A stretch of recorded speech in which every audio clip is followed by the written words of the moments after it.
저도 이렇게 많은 분들 앞에 이렇게 혼자 제 서재에서 진행하려니까 약간 어색하기도 하지만 또 굉장히 긴장되기도 합니다. 아, 모쪼록 우리 모두에게 좋은 시간이 되길 바랄 뿐입니다. 시작에 앞서서 1분 정도 마치 칠판을 지우듯이 고요한 시간 한번 가져보겠습니다.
네, 감사합니다.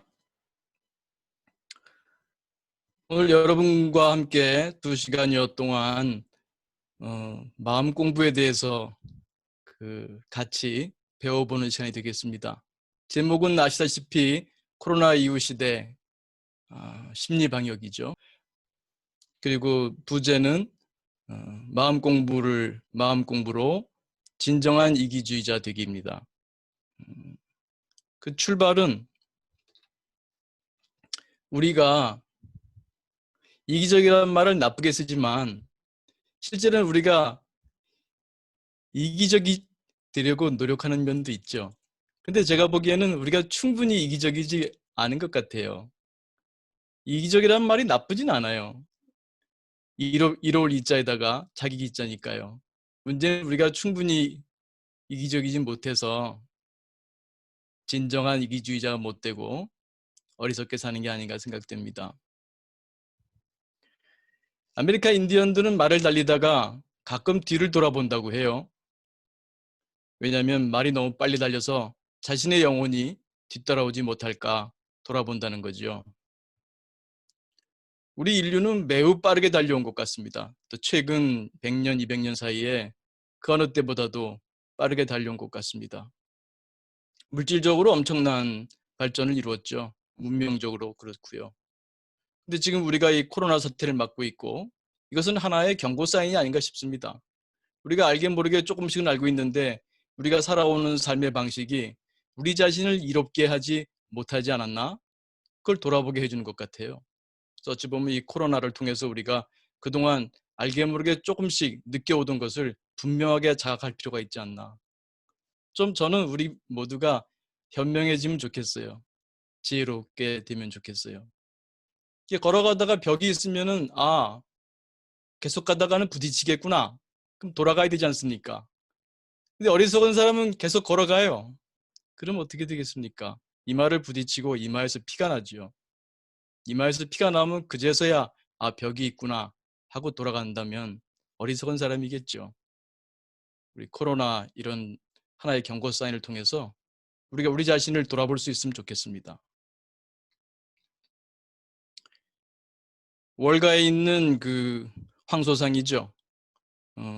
우리 인간에게는 그 강력한 이기적인 욕구가 있습니다. 사실 그 자본주의가 이렇게 지구 전체에 퍼지게 된 것도 공산주의가 맥을 못 쓰고 그만큼 인간의 이기적이라는 것이 굉장히 강력한 에너지, 힘이라는 거죠.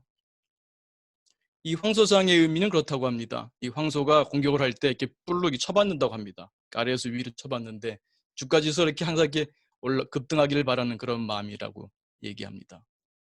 여하튼 그 자본주의는 인간의 욕망을 최대한 이끌어냅니다. 그래서 우리는 열심히 달려가지요. 그 결과 많은 것을 이룹니다.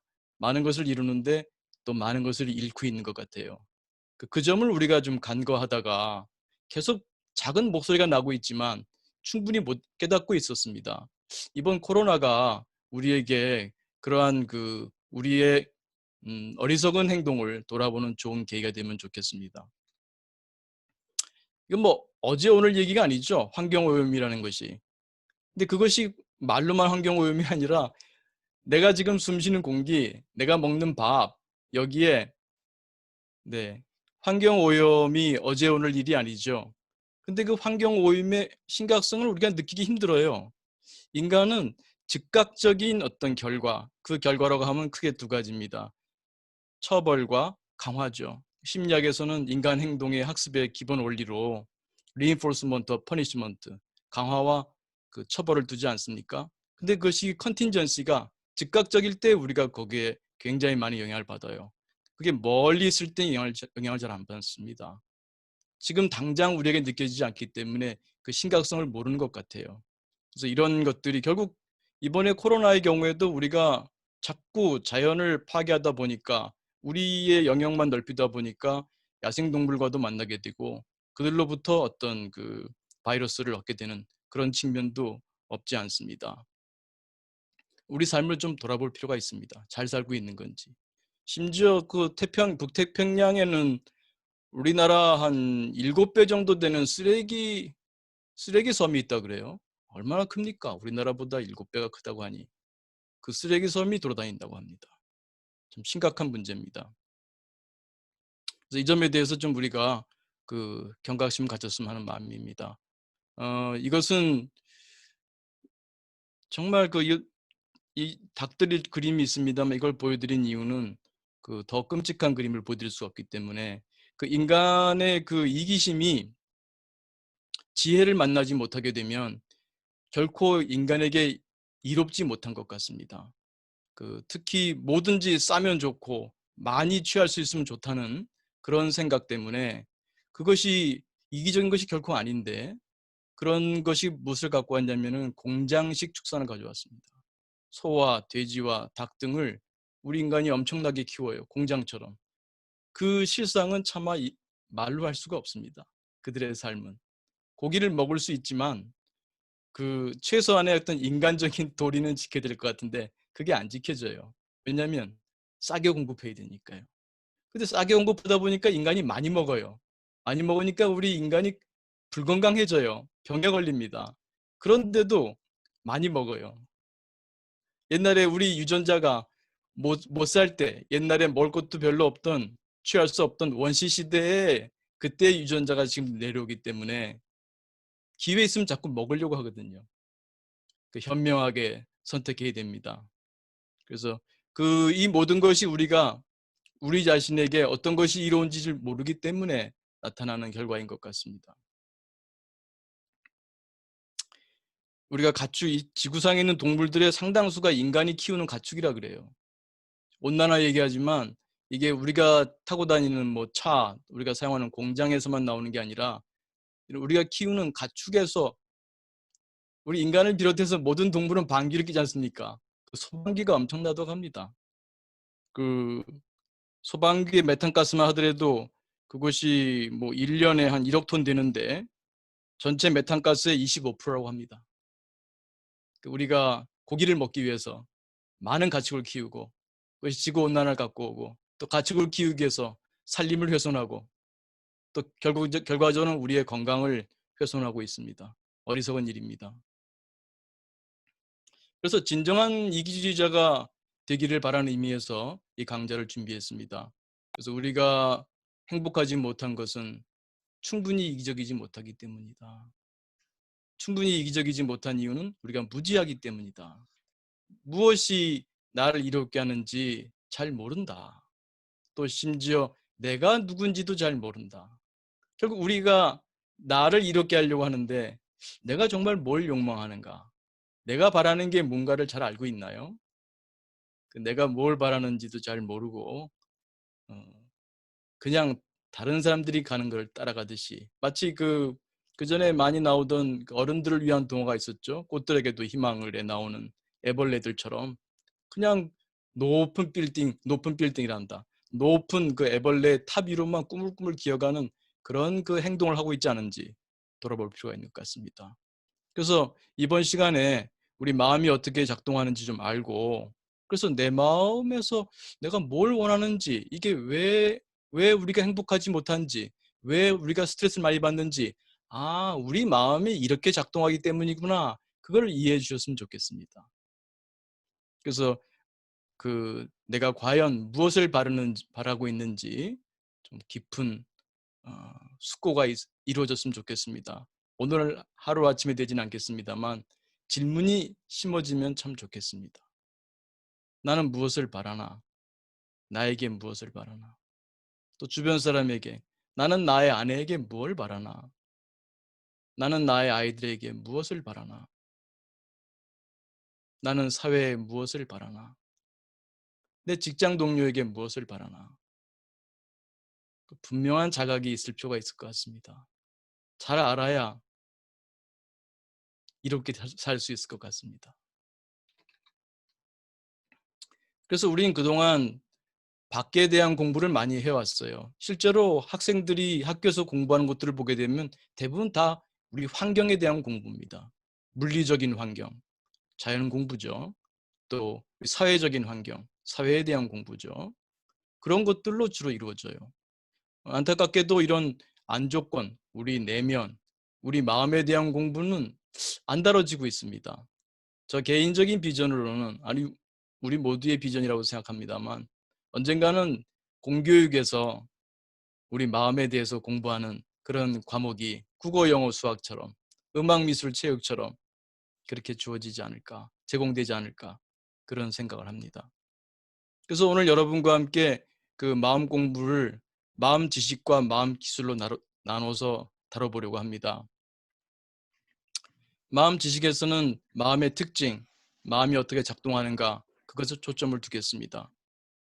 그 다음에 그것이 어떻게 작동하는지, 그 특징이 뭔지를 알아도 내 마음대로 안 되지 않습니까? 여러분, 내 마음대로 잘 안 된다는 말 많이 하잖아요. 그래서 결국은 그 하나의 그 지식적인 측면에서도 깊이 공부해야 되고, 또 마음을 다루는 기술, 그건 기술 문제인 것 같아요. 마음을 다루는 기술이 있습니다. 그 기술을 좀 배워야 될 것 같아요. 우리가 테니스를 배우고 자전거를 배우듯이 그 기술을 배워야 되는 것 같습니다. 그래서 그 부분에 대해서 다루려고 합니다. 겠습니다. 그래서 마음 공부는 이 마음 지식과 마음 기술로 나눠서 말씀 올릴 것이고요. 먼저 이 지식을 다룰 때 있어서 초점을 둘 부분은 우리가 스트레스 많이 받는다고 하지 않습니까? 그 스트레스 혹은 고통의 원인 혹은 조건이죠. 어떤 조건, 어떤 원인 때문에 우리가 스트레스 받지? 왜 이렇게 물질적으로 우리가 많이 발달했는데 왜 우리는 그만큼 행복해지지 않았지? 엄청난 발달을 했잖아요. 저가 지금 돌아만 봐도 제 어린 시절부터 지금까지 보면은 제가 사용하는 물질들이 엄청납니다. 근데 과연 우리가 더 행복해졌느냐? 심리학자들이 그 조사를 해보면 행복도는 변함이 없어요. 똑같아요. 물질적으로는 엄청나게 증가했죠. 소유도 증가하고요. 행복도는 거의 변함이 없고. 그런데 우울증은 늘어났어요. 기가 막히게 늘어났습니다.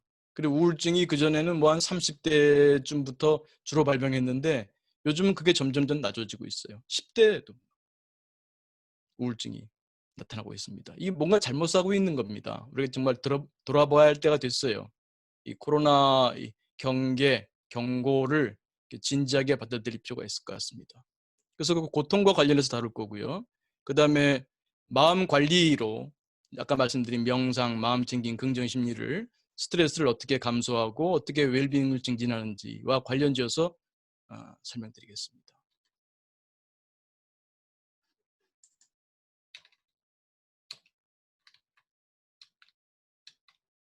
네, 그래서 제가 말씀드릴 마음 공부는 주로 이제 제가 그 개발하고 발전시키고 보급하는 그 MPPT입니다. Mindfulness and Positive Psychology Training, 마음 챙김 긍정심리 훈련이고요. 이것은 기본적으로 이제 마음 공부고요. 방금 말씀드린 대로 마음 공부는 마음 지식과 마음 기술로 되어 있습니다. 마음 지식은 물론 여러 가지 둘 수 있습니다만 제가 우리 인간의 고통, 스트레스와 인간의 행복, 웰빙을 이해하기 위해서는 이 네 가지 동기상태 이론, 구성주의, 정보처리 용량 제한성, 마음사회 이론 이 네 가지를 집중적으로 중점적으로 이해하시면 평소에 이것을 잘 이해하고 습득하시면 좀 더 현명하게 지혜롭게 자신의 마음을 이해하고 운용할 수가 있겠다고 생각됩니다. 그 다음에 이 내 마음의 특성이 이러는 것을 아는 것만은 충분치 않고요.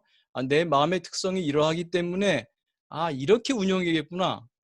명상, 마음챙김, 긍정심리에 이런 기술이 필요하겠다. 그럼 이 기술들은 뭘 말하냐면요. 구체적으로는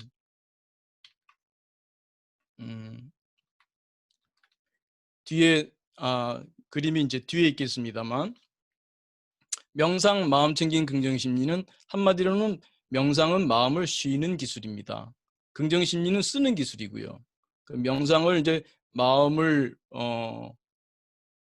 비운다, 쉰다, 멈춘다 그런 말을 할 수가 있어요. 그러나 그 마음을 버리는 것은 아닙니다. 혹은 더 구체적으로는 욕구 생각인데 욕구와 생각을 버리는 것은 아닙니다. 잘 써야 됩니다. 그래서 긍정심리에서 잘 써야 되는데 잘 쓰기 위해서도 그걸 멈출 줄 아는 기술이 필요합니다. 그리고 또 하나 필요한 것이 우리 마음을 바라볼 수 있는 있는 그대로 볼 수 있는 힘. 있는 그대로 보는 것은 쉽지가 않아요. 이따 또 한번 보도록 하겠습니다. 그래서 먼저 마음 지식을 보겠습니다.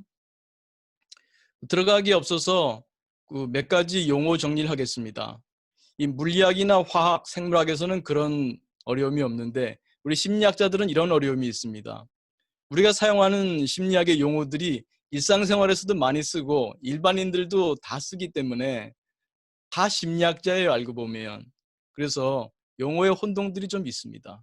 저는 다음과 같이 정의를 하니까요. 제가 사용하는 용어를 이해하실 때 참고하시면 좋겠습니다. 마음 지식 그러면서 제 밑에 경험 관련 주요 용어 정리라고 했습니다. 경험 관련은 뭐냐면 우리 경험, 지금 여러분도 경험하고 있습니다. 우리는 늘 경험하고 있습니다. 졸도하거나 깊은 잠에 있지 않는 한 어떤 의식적으로 의식을 통해서 어떤 경험을 하고 있습니다. 그 경험들은 다양하죠. 굉장히 다양한 경험들을 우리가 지구에 사는 동안 경험하게 됩니다. 근데 그 경험들을 들여다보게 되면 이와 같이 나눠볼 수 있다는 겁니다. 마치 이 세상에 삼라만상이 무수히 많은 물질들이 있지만 거기 들어가게 되면 백 몇 개의 기본 원소로 되어 있지 않습니까? 그것처럼 인간의 그 경험도 굉장히 다양하지만 들여다보면 첫째 동기다. 동기라고 하는 것은 우리 일상 용어에서는 욕구라는 말을 쓰기도 합니다. 욕망이라는 그 표현이에요. 욕심, 의도, 관심 이런 것을 전부 저는 동기라는 말로 정리합니다. 그러니까 어떤 동기라고 불리는 것들은 욕구라고 부르든 욕망, 욕심, 의도, 관심이라고 부르든 기본적으로 어떤 목표 상태가 있어요. 그것을 달성하거나 성취하거나 혹은 유지하고자 하는 소망 또는 추동력, 에너지의 개념입니다. 배고플 때 음식을 먹고자 하는 동기, 욕구라고도 표현하죠. 분명히 그 목표 상태가 있고 그걸 얻고자 하는 강한 어떤 소망, 추동력이 있는 상태죠. 인지라고 하는 것은 인식, 생각, 믿음 등으로 사용되기도 합니다. 그래서 쉽게는 우린 생각이라고 하죠. 그래서 제가 여러분께 말씀드릴 때도 동기인지라는 딱딱한 표현보다는 욕구 생각이라는 말을 많이 쓸 겁니다. 욕구 생각이라는 말을 써도 그것이 뜻하는 바는 동기인지구나. 인지는 어떤 에너지 개념은 아닙니다. 어떤 사고방식, 인지 전략, 인지 내용, 판단, 추론, 이해, 믿음, 기억 이런 것들 또 계획, 상상, 문제 해결 등 이런 심리적인 기능 또 사고 과정을 통해 형성된 다양한 지식, 신념 이런 것들입니다. 그래서 여기에는 어떤 에너지 개념은 아닙니다. 뭐 어디에는 뭐가 많이 나고 무엇은 어떻고 이런 지식에 대한 것들이죠. 판단, 추론 등입니다. 그 다음엔 정서. 우리 일상 용어에서는 감정이라는 말을 많이 쓰죠. 여러분이 주관적으로 느끼는 다양한 부정 정서들, 다양한 긍정 정서들을 정서, 감정이라는 말을 많이 쓰겠습니다. 그 다음엔 감각입니다. 감각은 주로 오감을 얘기하죠. 여러분이 지금 보고 있고 제 목소리를 듣고 있고 이런 정보 처리할 때는 이런 지적 정보 처리 때는 많이 쓰지 않습니다만 후각, 또 미각, 촉각 등의 오감이 있죠. 지금 제가 목이 말라서 이렇게 커피 한 잔 한다 그러면 네, 커피의 냄새, 커피의 맛도 느끼고 이 지금 제가 이 컵을 잡으면서 컵 손잡이가 따뜻함을 또 느낄 수 있죠. 이런 것들이 감각입니다. 그 밖에도 내부 장기의 감각이나 신체의 위치 등에 대한 고유수용기 감각도 포함됩니다. 그리고 행동, 우리가 어떤 행동을 한다는 것을 우리가 경험할 수가 있죠. 이렇게 이제 기본 용어를 정리하고 이제 들어가겠습니다. 동기 상태 이론은 이렇습니다. 우리가 일상 용어에서 고통이란 말도 쓰고 스트레스란 말도 쓰고 굉장히 부정적인 얘기를 많이 하는데요. 한마디로 그거를 스트레스라고 하겠습니다. 그리고 우리가 즐겁다, 재미있다, 설렌다, 평화롭다 이런 여러 가지 긍정적인 것들이 있지 않습니까? 그걸 웰빙이라고 부르겠습니다. 그래서 스트레스와 웰빙 이거는 우리 경험을 크게 나누면은 스트레스 아니면 웰빙으로 볼 수 있습니다. 이 스트레스와 웰빙은 기본적으로는 동기가 없으면 없습니다. 그러니까 스트레스와 웰빙을 동기의 상태로 정의 내리기 때문에 이 이론을 동기 상태 이론이라고 합니다. 그러니까 스트레스는 어떤 동기의 상태냐? 동기 좌절 또는 동기 좌절의 예상입니다. 그럼 웰빙은 뭐냐? 이 또한 동기의 상태인데 동기 충족 또는 동기 충족 예상의 상태입니다. 일상 용어로 표현하자면 욕구 좌절 예상이 스트레스이고 욕구 충족 예상이 웰빙입니다. 여기서 다시 말씀드리게 되면은 욕구가 없다면 스트레스가 없습니다. 여러분 한번 잘 돌아보십시오. 여러분이 일상생활에서 경험하는 크든 작든 여러분이 경험하는 스트레스를 돌아보세요. 그 뒤에 반드시 욕구가 있습니다. 여러분이 남편 혹은 아내 혹은 아이들한테 스트레스를 경험한다면, 직장에서 스트레스를 경험한다면 돌아보십시오. 보통은 우리가 남편이나 아내를 탓하거나 아이를 탓하죠. 그들이 제대로 행동하지 않는다는 거죠. 제대로란 것은 뭡니까? 내 욕구죠. 내가 바라는 바. 여러분이 바라는 바가 없는데도 스트레스 받겠습니까? 아이가 컴퓨터 게임만 하고 공부를 안 하면 속상하겠죠. 화가 날 수도 있습니다. 불안하기도 해요. 제가 커서 어떻게 되려나. 왜 그러죠? 아이의 행동 때문인가요? 아이의 행동 때문이기도 합니다. 그러나 그에 못지않게 여러분이 바라는 바가 있기 때문입니다. 아이에게. 그렇지 않다면 옆집 아이가 컴퓨터 게임 한다고 여러분이 스트레스 받겠습니까? 옆집 남편이 맨날 술 먹고 늦게 들어온다고 여러분이 스트레스 받겠어요?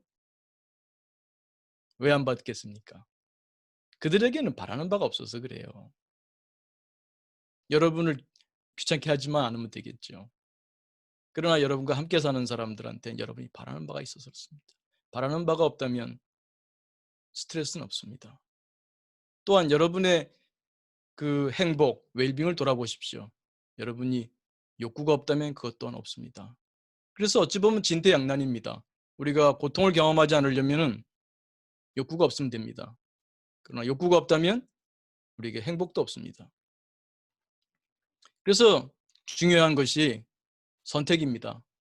우리가 선택을 잘해야 됩니다. 우리한테는 많은 욕구가 있습니다. 하나의 욕구가 있는 것이 아닙니다. 그래서 우리가 고통을 경험한다면 그것은 우리의 욕구를 잘 몰라서 그렇습니다. 우리의 욕구를 잘 선택하지 못해서 그렇습니다. 우리가 충분히 이기적이지 못한 이유는 우리가 우리의 욕구를 잘 모르고 우리의 욕구를 잘 선택하지 못해서입니다. 락강은 그런 말을 했습니다. 인간은 타자의 욕망을 욕망한다고요. 내 욕망인 줄 알았더니 알고 보니 엄마의 욕구고 아빠의 욕구고 선생님의 욕구고 사회가 심어준 욕구일 수도 있습니다. 자기가 진정 바라는 욕구가 아니었다는 것이죠. 여러분은 어떻습니까? 여러분이 추구하는 욕구들은 여러분의 욕구인가요? 네. 어떤 분이 이렇게 줄을 그어주시는데 안 그어주시면 좋겠습니다. 저한테만 보이는지 모르겠습니다. 어떤 분이 줄을 그어주시네요. 예. 그 다음에 뻐꾸기 둥지는 무슨 말씀이냐면 뻐꾸기 둥지 보셨나요? 뻐꾸기 둥지는 없습니다. 옛날에 뻐꾸기 둥지로 날아간 새라는 그런 유명한 영화가 있었습니다만 뻐꾸기는 둥지가 없어요. 왜냐하면 뻐꾸기는 탕란이라고 해서 다른 새의 둥지에 알을 낳습니다. 자기보다도 작은 뱁새, 딱새 이런 거기다 낳습니다. 근데 보면은 늘 그렇지는 않지만 적지 않은 경우에 그 뱁새가 조그마한 뱁새가 그 알을 몰라보고 자기 알인 줄 알고 뻐꾸기 알을 부화시킵니다. 뻐꾸기는 등치도 좀 커요. 그 깨어나자마자 그 뱁새의 알들을 밀어내기도 합니다. 심지어 이미 부화한 등치 작은 그 뱁새 새끼를 밀어내기도 합니다. 여러분은 혹시 뻐꾸기가 심어 뻐꾸기가 낳은 알을 키우고 있지는 않나요? 우리 바이러스란 말도 나옵니다만 우리 소프트웨어에도 악성 바이러스지 않습니까? 여러분의 마음에 악성 욕구가 심어져 있지는 않은지 한번 들어볼 필요가 있습니다. 그리고 이따가 다룰 명상 마음챙김 긍정심리를 통해서 그런 작업을 하고 건강한 욕구를 추구하면은 정말 진정한 이기주의자가 되지 않을까 싶습니다. 또 동기의 유용 말씀은 뭐냐면 동기를 나누는 방법은 여러 가지 있을 수 있습니다만 우리의 스트레스 웰빙과 관련해서 빼놓을 수 없는 것은 내재 동기, 외재 동기가 있고요. 또 하나는 접근 동기, 회피 동기가 있습니다. 내재 동기, 외재 동기라고 하는 것은 어떤 것을 추구함에 있어서 그 추구하는 것이 그 자체를 위해서 추구하게 되면 내재 동기이고요. 그걸 추구해서 얻게 되는 2차적인 것을 통해서 그것 때문에 2차적인 이득 때문에 추구한다면 외재 동기입니다. 아이들이 공부를 할 때 공부 자체가 좋아서 공부를 하면 내재 동기로 하는 겁니다. 근데 A+를 받기 위해서 공부한다면 외재 동기입니다. 일이 좋아서 일을 한다면 내재 동기입니다. 그러나 월급 혹은 성과급 때문에 일을 한다면 외재 동기입니다. 물론 딱 부러지게 우리가 일하는 행동이 내재 동기만을 위해서 한다, 외재 동기만을 위해서 한다 할 수는 없습니다. 대체로 내재 동기와 외재 동기가 함께 있다고 할 수 있죠. 근데 가급적이면은 내재 동기의 비율을 높이는 것이 여러분이 이기적으로, 진정으로 이기적인 사람이 되는 겁니다. 여러분의 동기가 내재적으로 될 수 있도록. 그리고 또 하나는 접근 동기와 회피 동기인데요. 그 자체가 좋아서 그 자체를 얻기 위해서 움직이게 되면 접근 동기로 움직이는 거고요. 어떤 상태를 피하기 위해서 움직이게 되면 회피 동기입니다. 아이들이 공부를 해갈 때 내일 공부를 해가지 않게 되면 선생님한테 혼난다. 또 말을 잘 못하게 되면 아이들이 나를 무시할 것이다. 그런 상태는 너무 끔찍하다. 그래서 공부한다면 회피 동기로 공부하는 겁니다. 그러나 그렇지 않고 내일 선생님이 물어봤을 때 내가 답을 잘하면 선생님한테 칭찬받을 거고 아이들한테 존중받을 것이다. 뭐 이런 상태를 기대하고 공부한다면 접근 동기로 하는 것입니다. 여러분이 어떤 동기를 키울 때 더 행복하겠습니까? 여러분이 어떤 행동을 할 때 내가 회피 동기로 하는지 접근 동기로 하는지 돌아보시기 바랍니다. 가급적이면 어떤 행동을 할 때 접근 동기로 할 수 있다면 현명한 사람이죠. 삶에 행복이 늘고 스트레스는 좀 더 줄 것입니다. 그래서 이고등락이라는 말이 있습니다만 이것이 바로 행복이 아니겠는가. 고를 여의고 낙을 얻는다. 요즘 말로 하면 고가 바로 스트레스고 낙이 바로 웰빙이겠습니다. 스트레스를 감소하고 웰빙을 증진하는 것이 행복이다. 이렇게 말씀드릴 수 있습니다. 그러니까 우리가 이고등락을 하기 위해서는, 즉 행복을 얻기 위해서는 나를 잘 알아야 됩니다. 그러니까 내가 무엇을 바라고 있는지, 어떤 욕구를 갖고 있는지, 어떤 형태의 욕구, 동기를 갖고 있는지를 잘 알고 현명하게 동기를 선택하고 현명한 동기를 나의 동기로 삼는 것이 필요하겠습니다. 그럴 때 우리가 진정으로 나를 이롭게 할 수가 있겠습니다. 나를 바르게 함으로써 나를 바르게 이롭게 할 수 있는 지혜가 있는 것이죠. 두 번째는 구성주의입니다. 구성주의는 방금 말씀드린 동기상태이론과 직결됩니다. 동기상태이론에서도 우리가 스트레스를 경험하는 것을 바깥에 두지 않고 나에서 찾았습니다. 나에서. 즉 나의 욕구에서 찾았습니다. 여기서 구성주의는 더 나가서 내가 경험하는 것 모든 것이 크게 나눠서 스트레스 웰빙이라고 할 때 내가 경험하는 모든 것이 환경, 박조건과 안조건, 나의 상호작용에서 온다는 것입니다. 이걸 좀 더 정확하게 표현하게 되면 이와 같습니다. 즉 환경은 나를 통하지 않고는 경험을 만들지 않습니다. 그러나 나는 환경이 없어도 혼자 생각으로 또 충분히 경험을 만들 수 있습니다. 경험은 크게 스트레스 아니면 웰빙이 되겠습니다. 이건 어떤 의미에서는요, 그 코페르니쿠스적인 그런 전환이 필요합니다. 우리가 그 일반적으로 갖고 있는 우리의 태도는요, 기본적으로 그 철학으로 말하면 실제론에 해당됩니다. 실제론, 리얼리스트라고 하죠. 그러니까 우리가 경험하는 것은 바깥에서 무엇이 있어서 그대로 우리에게 거울처럼 반영된다고 믿는 것입니다. 그러나 구성주의는 그렇게 보지 않아요. 내가 관여합니다. 만약에 그 실제론으로만 보자면 똑같은 영화를 보고도 왜 다른 감상을 하겠습니까? 왜 똑같은 사람을 놓고도 다른 평가를 하겠습니까? 나와의 관계에서 경험이 이루어집니다. 나를 떠난 경험은 없습니다. 나라고 할 때는 여기 나와 있습니다만 동기, 인지, 정서, 감각, 행동. 아까 제가 설명드린 그 용어들이죠. 바로 이 욕구와 생각이 경험을 만들어냅니다. 그 경험에서 우리가 주로 느끼는 게 감정이죠. 그리고 감각. 여기서 감각이라고 할 때는 이제 주로 우리 몸의 감각입니다. 우리가 불안하거나 우울하거나 분노할 때 우리 몸에서 나타나게 됩니다. 그래서 그 감각을 잘 알 필요가 있습니다. 그리고 우리의 행동, 이런 것들이 경험을 만들어냅니다. 그래서 이 관계를 좀 더 보게 되면은 상호적이죠. 내가 어떤 경험을 만들어내지만 경험이 또한 나를 만듭니다. 내가 환경으로부터 영향을 받기도 하지만 내가 환경을 변화시키기도 합니다. 인간은 주로 박조건을 변화시키려고 노력해 왔어요. 지금까지 우리 인류가 해오는 방법은 박조건을 변화시켜서 행복을 추구해 온 것입니다. 그러나 이제는 우리 안조건을 돌아볼 때가 된 것 같아요. 박조건의 변화를 통해서 우리가 이룬 지금의 그 물질적인 문명은 결과적으로는 우리를 파괴시킬 것입니다. 지금의 방향을 바꾸지 않고 계속 간다면 언제가 시간이 될지 모르겠습니다만 분명한 것은 인류의 자멸입니다. 여기서 박조건의 변화에 초점 두기보다는 이 안조건의 변화를 통해서 결국 우리가 원하는 것은 행복이지 않습니까? 그래서 우리 안조건을 잘 알고 그것을 다룰 수 있어야 됩니다. 그래서 이 경험이라고 하나의 그 스테이트, 상태라고 하자면 그 상태가 반복되게 되면 하나의 특질, 성격이라도 부를 수 있는 특질로 된다고 할 수 있겠습니다. 세 번째는 주의와 정보치료 역량 제한성인데요. 우리 인간은 또한 어떤 특징이 있냐면 앞에 말씀드린 대로 경험할 때 내 욕구가 관여해서 스트레스와 웰빙이 만들어진다는 거. 이 경험이 만들어진다는 구성주의. 여기서 우리가 코페르니쿠스적인 전환이 필요하다고 할 수 있습니다.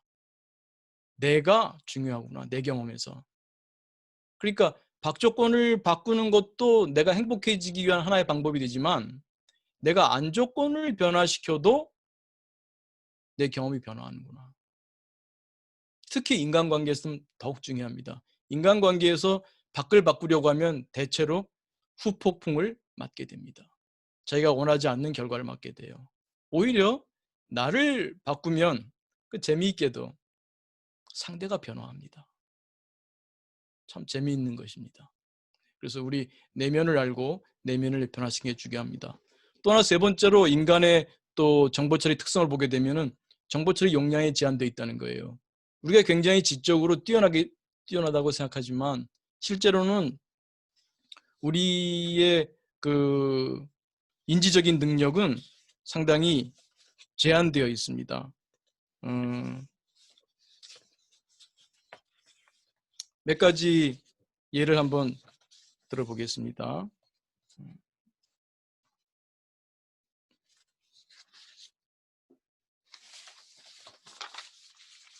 제가 숫자를 좀 준비했는데요.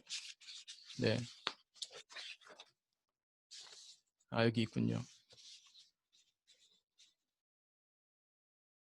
숫자를 제가 몇 개 불러드릴 텐데 여러분이 한 번에 몇 개의 숫자를 안 보고 따라할 수 있을까요? 인간의 정보 처리 역량이 아주 무한하다면 제가 10개, 20개의 숫자를 불러드려도 다 기억할 수 있겠죠. 몇 개의 숫자를 따라 하실 수 있겠어요. 장기 기억을 말씀드린 게 아니라 바로 단기 기억으로, 요즘 말로는 작업 기억으로 말씀드립니다. 한번 속으로 따라해 보세요. 2, 5, 3 따라 하실 수 있죠. 2, 5, 3 정도는. 또 하나 부르겠습니다. 7, 9, 3, 8, 6 따라 하실 수 있죠. 어렵지 않습니다. 근데 조금 더 제가 늘려보겠습니다. 4, 7, 0, 3, 6, 9, 4, 5, 1 제가 이게 온라인 강의라서 여러분의 반응을 들을 수 없습니다만 네, 따라하신 분이 거의 안 계실 겁니다. 따라하실 수 있었다면 굉장한 작업기억 용량을 갖고 계신 것입니다. 일반적으로 심리학자들이 연구해 보게 되면 7개 더하기 빼기 2개입니다. 맥시멈 9개, 5개에서 9개, 평균 7개 정도의 그 단위를, 정보 단위를 우리가 처리할 수 있습니다. 그러니까 우리가 날고 긴다고 해도 인간의 정보 처리 용량은 제한되어 있어요. 우리가 한 번에 주의를 줄 수 있는 게 제한되어 있기 때문입니다. 그 한 번에 주의를 줄 수 있는 것이 제한되어 있어서 이것을 이해하는 게 중요해요. 우리가 정보 처리 용량이 제한되어 있다는 것은 어떤 의미에서는 인간의 저는 원죄라고도 생각이 됩니다. 인간의 원죄가 있다면 정보 처리 용량이 좀 제한된 게 아닌가. 충분히 그때 이브가 뱀의 꼬드김에 넘어가서 그 금단의 사과를 먹게 되는데 그때 만약에 정보 처리 용량이 컸더라면 하나님 말씀도 떠올랐을 텐데 그때는 아마 안 떠오른 것 같아요. 정보 처리 용량이 작아서요. 이 정보 처리 용량이 작아서 인간은 선택적 주의를 할 수밖에 없어요. 이 선택적 주의를 하는데 주로 우리가 쓰는 방법이 뭐냐면은 그 맥락을 이용합니다. 그 어떤 환경적인 맥락, 그 맥락에 가면 관련된 기억이 떠오르게 하는 거, 또 하나의 방식이고요. 또 하나는 우리 내적인 맥락, 주로 기분입니다. 그 기분에 맞는 정보가 떠오르면 좀 유리하다는 거죠. 그래서 그걸 기분 일치성 효과라고 하는데 여러분 한번 돌아보세요. 여러분이 배우자와 부부싸움을 할 때 어떻든가요? 남편으로 인해서 막 스트레스 받고 화가 날 때 남편이 잘해준 게 떠오르던가요? 근데 여러분 기억을 돌아보면 분명히 남편이 잘해준 게 있을 겁니다. 여러분이 고마워하는 그런 기억들이 있을 겁니다. 그러나 여러분이 화가 날 때는 남편이 여러분에게 잘해준 기억은 잘 떠오르지 않아요. 그게 바로 기분 일치성 효과 때문입니다. 우리가 굉장히 많은 기억이 있고 정보를 갖고 있지만 우리가 한 번에 처리할 수 있는 정보가 제한되어 있기 때문에 기분 일치성 효과라고 하는 것을 진화적으로 만들어 왔단 말입니다. 이런 기제를. 그래서 그 기분에 일치하는 그런 정보가 잘 처리가 됩니다. 그런 기억이 잘 인출되고요. 그래서 한번 화가 나면 화와 관련된 옛날의 부정적인 기억들이 잘 떠올라요. 그러면 더욱 화가 나게 되죠. 그래서 우리가 그런 말을 하게 됩니다. 생각할수록 화가 난다. 그런 말을 하게 되죠. 그리고 또 하나는요. 인간이 부적 편향을 갖고 있습니다. 정보 처리 용량이 제한되어 있고 그럼 선택할 수밖에 없는데 어떤 정보를 선택하느냐? 부정적인 정보를 많이 선택합니다. 우리 인간은 이렇게 표현할 수 있어요. 행복을 위해서 진화한 것이 아니라 생존을 위해서 진화해 왔습니다. 우리는 누구의 후손이냐면 생존한 조상의 후손입니다. 죽지 않고 장가갈 수 있고 죽지 않고 시집가서 DNA를 남길 수 있었던 조상의 후손입니다. 그 조상은 어떤 조상이냐면 어떻게 했든 간에 그 부정적인 것, 위험 요소, 걱정될 만한 것들 그런 것들을 놓치지 않는 겁니다.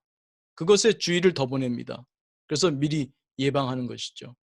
그런 그 부정적인 정보에 우리가 그 센시티브하게 처리를 했기 때문에 우리가 그런 조상들은 잘 생존해서 장가 시집 가서 그 DNA를 물려줄 수 있었던 거죠. 그래서 우리는 그러한 그 조상의 후손이기 때문에 부정적인 편향이 있습니다. 그래서 우리가 이 부분을 감안해서 우리 자신의 마음을 다루는 기술을 익히지 않게 되면은 부정편향에 빠지게 돼요. 그래서 우울에 빠지기도 쉬운 거죠. 한번 빠지면은 기분 일시성 효과 때문에 한번 우울해지게 되면 그게 악순환으로 가게 됩니다. 기분 일시성 효과 때문이죠. 그래서 그런 것을 잘 알아야 됩니다. 그걸 알고 마음을 다루는 기술, 명상, 마음챙김, 긍정심리를 활용해야 될 것 같습니다. 또 하나 중요한 것이 주의와 정보치 역량 제한성에서 우리가 어디에 또 주의를 보내냐면은 선택적 주의를 하냐면은 지위 편향이 있습니다. 지위 편향은 어떤 영역에서든지 간에 나의 절대적인 능력이 아니라 절대적인 소유가 아니라 상대적 소유, 상대적 능력에 관심이 있습니다. 내가 몇 점 받았느냐가 중요한 게 아니라 내가 몇 등 했냐가 중요해요. 내가 90점을 받았더라도 다른 사람들이 95, 96, 97 다 윗점수를 받게 되면은 행복할 수 없습니다. 지위 편향은요, 굉장히 진화적으로 중요해요. 그 상대적으로 자기 그룹에서 조금 뛰어나야 너무 좀 그 낮은 수준의 얘기인지 모르겠습니다만 적어도 생존이라는 측면에서는 장가를 갈 수가 있어요. 시집을 갈 수가 있습니다. 누굴 선택하느냐? 우린 조금 더 나은 사람을 선택하려고 그래요. 또 선택되기 위해서는 내가 상대적인 위치가 중요합니다. 그래서 이 지위 편향에 우리가 민감합니다. 근데 이것이 자본주의 시대에 오게 되면은 이런 지위 편향을 작동시킬 필요가 없는 상황에서도 작동시키는 경우가 많습니다. 이 자본주의의 그 상업적 광고들을 보게 되면은 우리의 지위 편향을 자꾸 일으켜요. 또 특히 우리가 그러한 그 자본주의 살다 보니까 물질적 욕구가 점점 늘어나게 돼요. 근데 물질적 욕구가 높은 사람들은 심리학자들의 조사에 따르면 행복이 낮습니다. 행복이 높지 않아요. 물질적인 것은 대체로 그 양화할 수가 있습니다.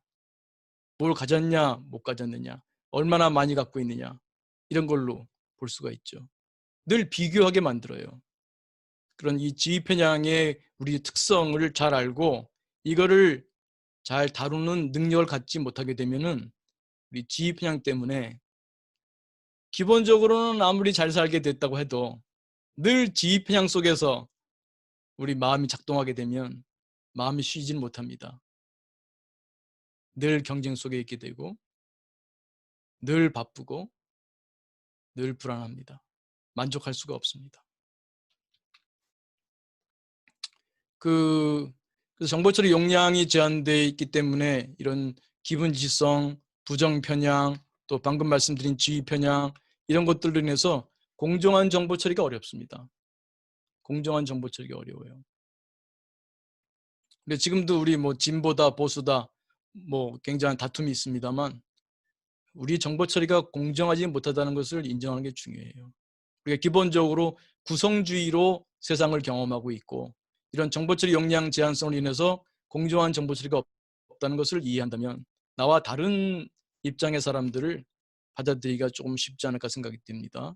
그러니까 이런 것들을 저는 어린 시절부터 가르쳐 준다면 나에 대한 이해 또 다른 사람들에 대한 이해가 좀 더 좋아지지 않을까 생각이 듭니다. 이 주의의 문제로서 또 반추, 생각병 이런 건데요. 특히 부정 편향성과 관련해서 부정적인 것을 놓치지 않고 자꾸 되새김질하는 거, 그게 반추입니다. 이것이 뭐냐면은 인간을 현재에 못 살게 합니다. 지금 현재 아프지도 않아요. 배고프지도 않아요. 덥거나 춥지도 않아요. 뭐 특별한 문제가 없어요. 그런데도 불구하고 마음은 고통 속에 있을 수가 있습니다. 왜? 지금 여기에 있지 않고 과거나 미래에 가 있는 거죠. 예를 들면 그 부정편향성 때문에 또 과거에 잘못된 것, 말하자면 동기상태 이론으로 볼 때 동기 좌절, 이미 좌절된 것을 놓치지 않고 끌고 갑니다. 한 번 있었던 부정적인 일을 놓치지 않아요. 한 번 실패했던 것을 놓치지 않습니다. 자꾸 곱씹게 돼요. 그런 것들이 우리를 지금 여기 아무 문제가 없는데도 불구하고 고통 속에 있게 합니다. 또 하나는 미래에 가게 합니다. 인간의 마음을 미래에 가게 합니다. 그 미래도 행복한 미래가 아니라 부정편향성 때문에 걱정, 근심으로 가게 됩니다. 오지도 않을, 아니 절대 오지 않을 어떤 미래에 대해서까지도 미리 걱정하는 것이죠. 그런 반출을 많이 하게 되면은 그만큼 불행하게 됩니다. 그러니까 개인차가 있죠. 이런 반추의 경향성이 인간에게 있는데 특히 부정 편향 이 부분을 잘 조절하지 못하게 되면 이것으로 인해서 늘 스트레스를 받게 되고 그런 사람은 행복하기 어렵죠. 그렇다고 해서 생각을 안 하려고 하면 되느냐? 여러분도 아시다시피 하얀 북극곰 효과 있지 않습니까? 지금부터 1분 정도만 하얀 북극곰을 생각하지 말아주세요. 라고 부탁하다면 얼마나 많은 사람이 할 수 있겠습니까? 대부분 사람이 실패합니다. 바깥에 있는 물건은 이렇게 들었다 놨다 할 수 있습니다. 근데 우리 마음은 그렇게 안 돼요. 치우려고 하게 되면 거기에 주의를 주게 돼요. 있나 없나 확인하려다 보면 주의를 주게 돼요. 그러면 결국은 그것이 사라지려고 하는 그 의도가 못 사라지게 하는 거죠. 그런 부분에 대해서 잘 알고 통제하는 게 필요합니다. 그래서 우리가 명상, 마음 챙김, 긍정 심리를 통해서 이런 마음을 다루려고 하는 것이죠. 벌써 1시간이 지났기 때문에 조금 속도를 내겠습니다. 이 부분은 좀 넘어가겠고요. 뒤에 부분을 다뤄야 되니까요. 이건 한번 얘기하겠습니다. 그래서 우리가 이렇게 부정편향성 때문에 한번 스트레스를 받게 되면 그걸 놓치지 않고 자꾸 곱씹어요. 이제 그것을 다른 말로 하면은 이제 저항이라고 합니다. 받아들이지 못하는 거죠. 저항은 수용, 받아들임의 반대말입니다. 그렇게 되면은 그 한 번으로 끝날 스트레스가 두 번째, 세 번째 스트레스를 덧붙이게 돼서 우리가 경험하는 총 고통 혹은 총 스트레스는 1차 스트레스와 2차 스트레스를 종합한 것이 됩니다. 그래서 부처님께서는 그런 말씀을 했습니다. 두 번째 화살을 맞지 마라. 우리가 살면서는 첫 번째 화살을 맞을 수밖에 없지만 두 번째 화살은 내가 쏘는 화살이기 때문에 내가 쏘지 않으면 두 번째 화살은 맞지 않습니다. 그래서 이 자신의 이러한 경향성을 잘 알고 멈출 때 멈추는 게 필요합니다. 특히 명상은 욕구 생각을 멈추는 아주 훌륭한 마음 기술입니다. 그래서 보통 스트레스의 달인들은 한 번 있었던 부정적인 생각을 놓치지 않는 것, 그것이 스트레스의 달인이라고 할 수 있습니다. 그 다음에 끝으로 네 번째 마음 사이로는 이것 또한 중요한 파트인데요. 우리 마음을 이해하는. 여러분, 우리 마음은 마음의 하나의 사유라고 보자면 나 혼자 살고 있습니까? 여러 나들이 살고 있습니까? 우리 속에는 잘 들여다보시면요. 특히 이제 뒤에 말씀드릴 마음 챙김, 내 마음을 있는 그대로 들여보다 보게 되면 내가 하나가 아니란 것을 알게 됩니다. 내 안에 무척 많은 나들이 있습니다. 여러분이 친한 친구들과 즐겁게 놀 때 그때 누군가가 비디오를 찍어주고 혹은 여러분이 전혀 낯선 사람들 속에 꽂아놓은 보릿자루처럼 가만히 있다가 나왔을 때 그거를 누군가가 비디오를 찍었다고 해봅시다. 그 두 비디오를 여러분을 전혀 모르는 사람에게 보여줬을 때 그 사람은 여러분을 어떻다고 평가할까요? 전자의 비디오를 본 사람은 외향적이라고 평가할 거고 후자의 비디오를 본 사람은 내향적인 사람이라고 평가하겠죠. 여러분 마음속에는 내향적인 나도 있고 외향적인 나도 있어요. 여러분은 친절한가요? 아니면 까칠한가요? 둘 다 있습니다. 여러분이 좋아하는 사람을 만났을 때 그때 누군가가 여러분을 비디오를 찍어준다면 여러분은 아마 환한 미소를 짓고 있을 것이고요. 목소리도 가볍고 상당히 높은 톤일지도 모르죠. 굉장히 달콤할 겁니다. 그러나 여러분이 싫어하는 사람 만났을 때 여러분의 표정, 제스처, 목소리, 말의 내용을 떠나서요. 분명히 다를 겁니다. 그런 걸 누군가 찍어서 가만히 놓고 비교한다면 같은 사람일까요? 내 안에 많은 나가 있습니다. 여러분이 여러분을 사랑하시나요? 여러분이 사랑하기도 하고 아마 여러분을 미워하기도 할 겁니다. 그 모든 것이 여러분 안에 다 있습니다. 여러분 배우자를 사랑하나요? 여러분 아이들을 사랑합니까? 여러분 직장 동료를 사랑하나요? 한마디로 규정할 수 없어요. 마음사의 이론을 잘 아는 사람이라면 자신이나 다른 사람을 한마디로 쉽게 규정하지는 않게 됩니다. 왜? 여러 나들이 있으니까요. 또 그 나들은 고정되어 있지 않습니다. 상호작용하면서 늘 변화합니다. 아내와의 관계에서도 내 안에도 아내를 사랑하는 내가 있고 아내를 미워하는 나가 있습니다. 아내한테도 마찬가지입니다. 나를 사랑하는 아내도 있고 나를 미워하는 아내도 있습니다. 각각의 기억들을 갖고 있어요. 나를 사랑하는 아내는 나와 관련된 좋은 기억들을 갖고 있을 것이고 나를 미워하는 아내는 나와 나쁜 기억을 갖고 있을 겁니다. 여러분이 누군가의 관계에서도 마찬가지고요. 특히 가까운 관계에서도 마찬가지입니다. 더 중요합니다. 누군가가 여러분을 미워한다면 특히 가까운 여러분 배우자라고 합시다. 미워한다면 그걸 인정하는 게 필요합니다. 아, 나 미워할 수 있다. 아내 속에 나를 미워하는 아내 있다. 그렇게 인정하시잖아요.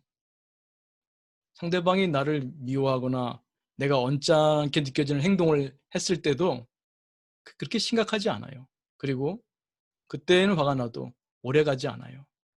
왜? 인정하거든요. 허용하거든요. 내 안에도 상대 안에도 미운 모습들이, 나를 싫어하는 모습들이 있습니다. 오히려 나를 좋아하는 나가 지금 왜 아내가 안 나오고 나를 미워하는 아내가 지금 나왔는가, 나를 돌아볼 필요가 있죠. 관계 속에서. 물론 쉽지는 않습니다. 근데 관계가 한번 특히 어긋나게 되면은 그 왜 일을 할 때도 보면 좀 특히 어떤 사람하고는 다른 사람하고는 안 일어나는데 어떤 사람하고는 자꾸 이렇게 뭐가 얽히는 경우 있죠. 그러면 그 사람에 대해서는 역치가 또 낮아져 있어요. 스트레스의 역치가. 작은 일에도 또 금방 짜증날 수 있죠. 그럴 때 잘 보십시오. 여러분 공부하기 참 좋습니다. 여러분 안에 다양한 나를 볼 수 있고 그래서 여러분 마음을 다스릴 수 있는 좋은 기회가 되죠. 그래서 여러분 주변에 여러분을 뭐 입안의 혀처럼 잘 대해주는 사람들만 있다면 여러분은 성장하기는 좀 어려워요. 그런 경우가 실제 있을 수도 저는 없다고 봅니다. 적어도 지구에 사는 인간들한테는. 오히려 그런 사람들은 오히려 우리를 위해서 모르죠. 루미의 시처럼 멀리서 보내진 사람일 수도 있겠습니다. 우리를 가르쳐주는 분들이죠. 네. 그래서 마음사 이론을 갖게 되면은 여러분 내면의 부정적인 모습들, 창피한 모습들, 좀 시쳇말로 쪽팔리는 그런 나들에 대해서도 수용할 수 있습니다. 그러면 얘네들이 이상하게도 풀어져요. 근데 얘네들을 미워하기만 하고 윽박지르고 억누르기만 하면 얘네들이 어디선가 울고 있거나 복수의 칼을 갑니다. 뒤에 다룰 그 자비수행을 통해서 그들을 품어주는 게 필요합니다. 마음 챙김으로 있는 그대로 이렇게 보아주고 야단치지 않고 또 자비의 마음으로 품어줄 때 얘네들하고 화해할 수 있습니다. 회원이란 말을 우리 민족 종교에서는 많이 씁니다만 회원과 상생 같이 할 수 있습니다. 그래서 내 마음을 하나의 사회로 보고 여러 나들이 산다라고 이해하게 되면은 나에 대한 이해, 나와의 관계가 변화합니다.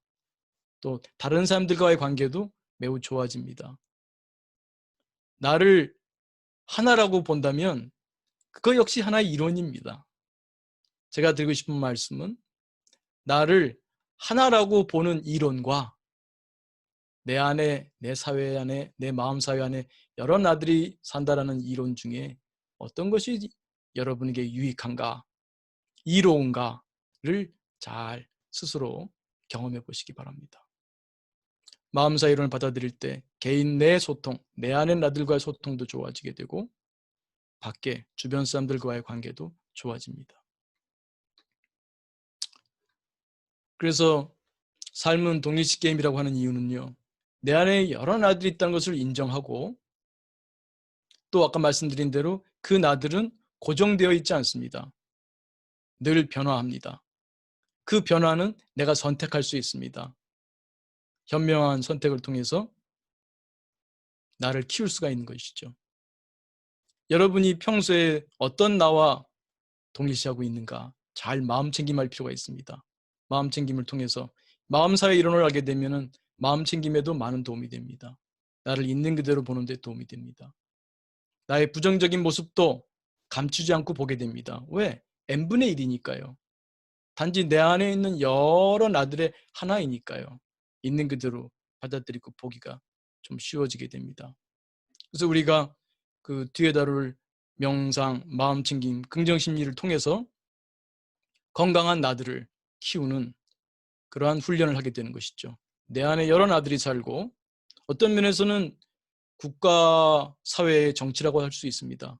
그래서 잘 산다는 것은 정치를 잘한다고 볼 수 있죠.